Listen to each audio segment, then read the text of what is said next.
नमस्कार. चार चौघांमध्ये बोलायचं आहे, पण नेमकी भीती वाटते किंवा काय बोलावं ऐन वेळेला सुचत नाही आहे किंवा तुम्ही बोलता, पण बसल्यानंतर तुम्हाला असं वाटतं, की अरे हा मुद्दा माझा राहूनच गेला, मी हे बोलायला पाहिजे होतं.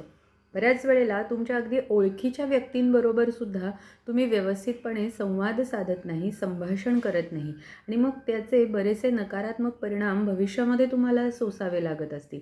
अशा जर गोष्टी तुमच्या बाबतीत घडत असतील, तर हा व्हिडिओ शेवटपर्यंत बघायचा आहे, कारण हा खास तुमच्यासाठी केलेला व्हिडिओ आहे. या व्हिडिओमधून तुम्हाला खूप सारी उत्तरं मिळणार आहेत. काय करायचं आहे याबद्दल मार्गदर्शन मिळणार आहे.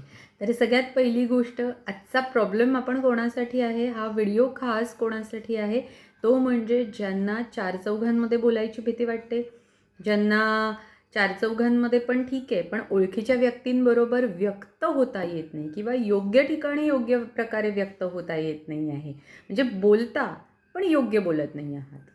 एक तर कमी बोलतात किंवा खूप बोलता आहात.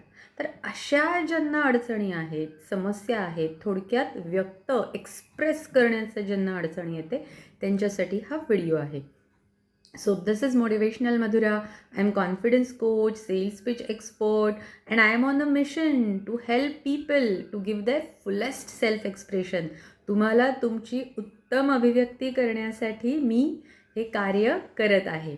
त्यामुळे हा व्हिडिओ लाईक करा, सबस्क्राईब करा आणि अशी ज्यांची अडचण आहे त्यांना तुम्ही शेअर नक्की करणारच आहात.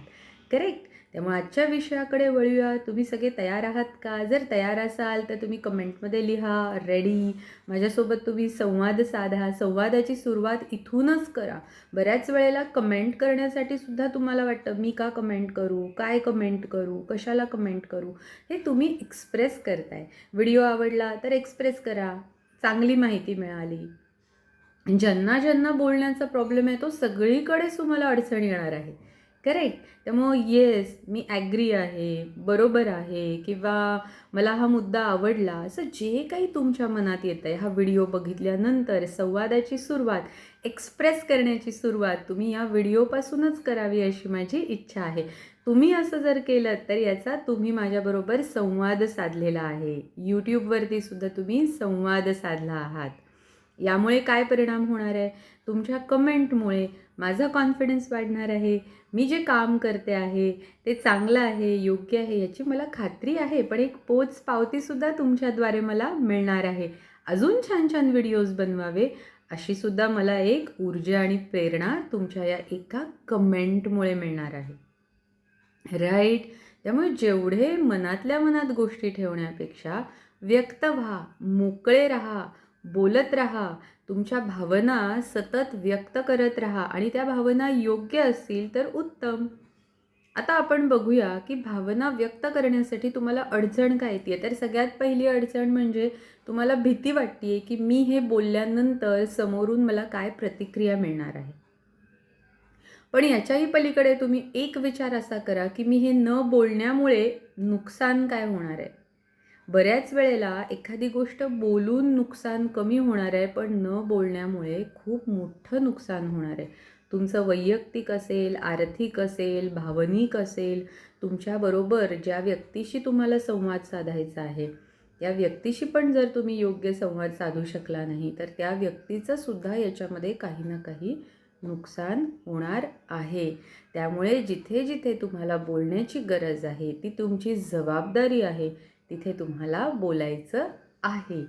तर आज मी तुम्हाला एक खूप महत्त्वाची अशी टिप देणार आहे. पण त्यापूर्वी या व्हिडिओच्या डिस्क्रिप्शनमध्ये मी तुम्हाला अजून 2 व्हिडिओज पाठवते आहे, जे अत्यंत उपयुक्त आहेत.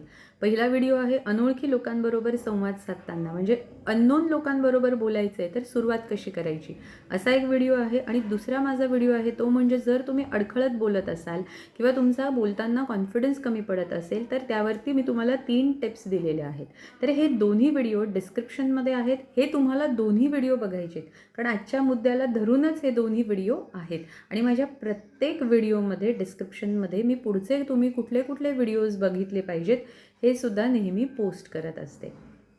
करेक्ट? तर आजचा मुद्दा आहे की बोलताना व्यक्त होता येत नाही, ऐन वेळेला काय बोलायचं सुचत नाही. चार चौघांमध्ये असो, ओळखीच्या व्यक्तींबरोबर, अनोळखी लोकांबरोबर एक्सप्रेस करता येत नाही आहे. तर ही ज्यांची ज्यांची अडचण आहे एक्सप्रेस ज्यांना करता येत नाही त्यांनी सगळ्यात पहिली एक गोष्ट लक्षात ठेवा, ती म्हणजे घटनेमध्ये सुद्धा फ्रीडम ऑफ स्पीच आणि एक्सप्रेशन असं आर्टिकल दिलेलं आहे.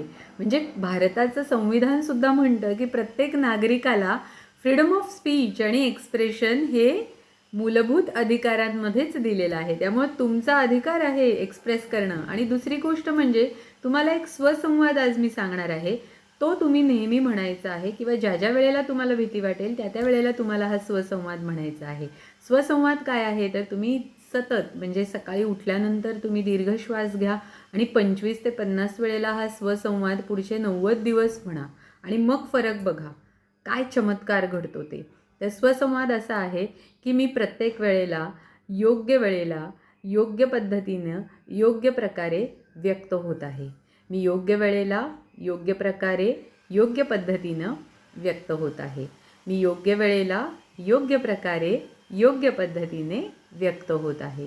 हा स्वसंवाद 25 ते 50 वेळेला दररोज पुढचे 90 दिवस म्हणा आणि मग तुमच्या फ्रीडम ऑफ एक्सप्रेशनचा तुम्ही 100% वापर कराल आणि तुम्ही पूर्ण तुमची अभिव्यक्ती कराल. तुम्ही फुलेस्ट एक्सप्रेशन द्याल तुमचं आणि तुम्ही प्रत्येक क्षेत्रामध्ये यशस्वी व्हाल अशी माझी पूर्ण खात्री आहे.